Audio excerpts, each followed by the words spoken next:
Hello everybody, Ryan Dench Gaming here, bringing you another tutorial on Farming Simulator.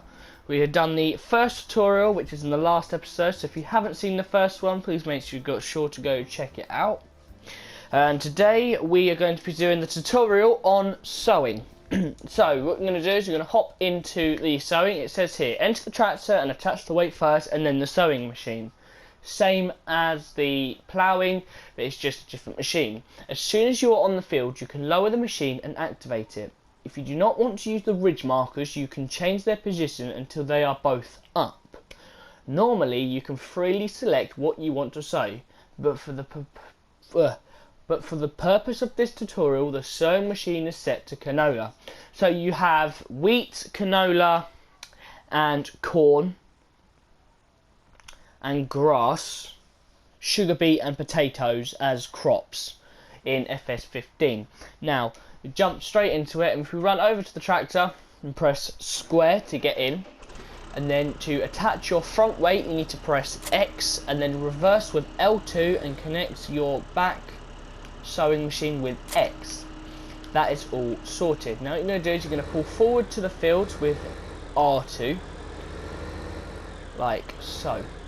Now, there are a couple more things with the sowing machine than the plough. To turn it on, you need to press square, and then to lower it, you need to press to turn it on, you need to press L1 and then square, and to lower it, you need to hold L1 and 0 to lower it.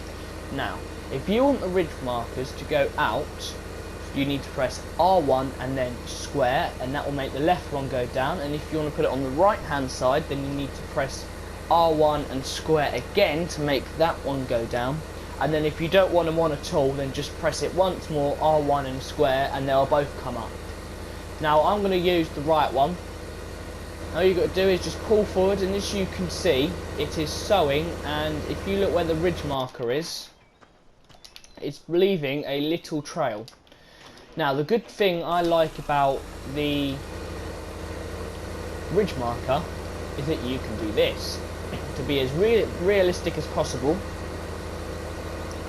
you can go down the field. Now, I do the first strip outside cab, and when you get to the end of the field, make sure to bring your ridge marker up. And I don't turn the sower off, I just lift it up. And then what you can do is, if you see on the front of the bonnet, there's like a little silver bit poking up. What you can do is you can actually line that up with the line we just made with the ridge marker, and you can actually follow it so that your little shiny, if you see on the bonnet, just like that bit in the middle, that like silver bit in the middle where the grill is, if you just follow that on down on the track, I'll show you when I go back up.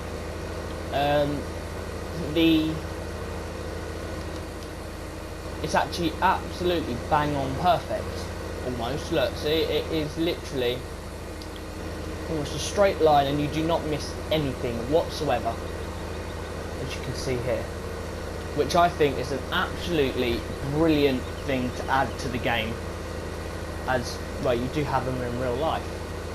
So if you look down at the bottom right hand corner, you can see that you have your speed in the big circle. At the moment I'm doing about 8 miles an hour.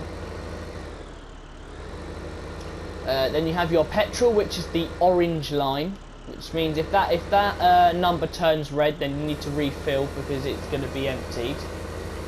And then you have a white line underneath that, which is how full your seeder is, and as you can see there's a number, and then next to it it says 90%, well 91%, no, it says 90. That means that you've got 90% left in your thing before it runs out. And then you'll see like there's 3 flowers. That is the corresponding seed you're using in the sower. So at the moment, as the tutorial said, we're planting canola.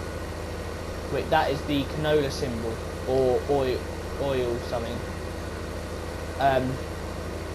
There's 2 names for canola. I call it canola. Some people call it something seeds or something like And if you look below that, there's like the number 32 and a speed thing.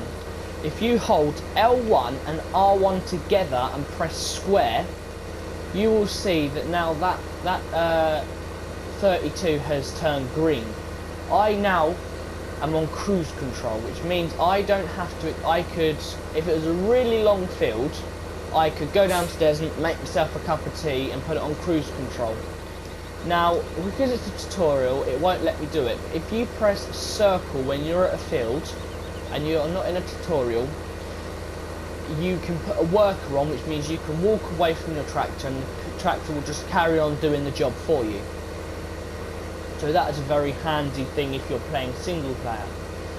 And then if you look to the left of the cruise control, there is a little green bar, like a little, there's a tractor down there, and then there is a little green box behind it. And then if I press the middle touchscreen button and push it down, it will change to the front bar, which will then turn white.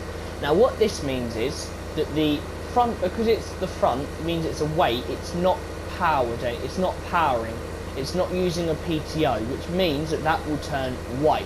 If you had a mower on the front, then the front one would turn green. Now the reason the back one is green is because there's a PTO being used, which means that you're using power out of the back. So that's a very useful tool as well. So as you can see guys, we have completed the second tutorial on sewing. So I hope you enjoyed this video. I hope this has helped you out. Please make sure to like. If you're new to the channel, please make sure to subscribe and please share my videos. And thank you for watching. I'll see you all later.